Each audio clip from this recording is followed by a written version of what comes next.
নতুন কনে যখন আরেক নতুন কনের রিসিপশনে আসে তখন তো অবাক হওয়ারই কথা, আর তামাকা তো থাকবেই।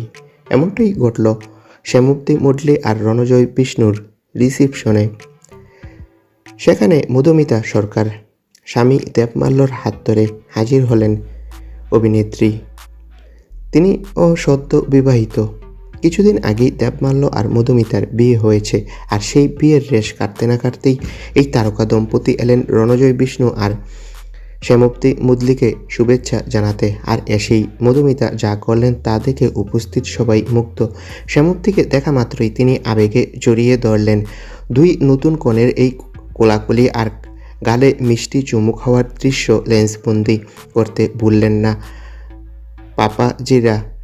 ইন্ডাস্ট্রিতে তাদের বন্ধুত্ব যে কতটা গভীর তা এই দৃশ্যেই স্পষ্ট। তবে শুধু ভালোবাসা আর আশীর্বাদ নয়, মধুমিতা নিয়ে এলেন এক বিশেষ উপহার। নতুন সংসার পাচ্ছেন রণজয় শ্যামপ্তি, তাই তাদের ঘর সাজাতে মধুমিতা উপহার দিলেন দামি এক্সক্লুসিভ সব হোম ডেকোর আইটেম আর ঘর সাজানোর সামগ্রী। শৌখিন শোপিস থেকে শুরু করে ঘর সাজানোর নানা দামি জিনিস সেই প্যাকেটে ছিল।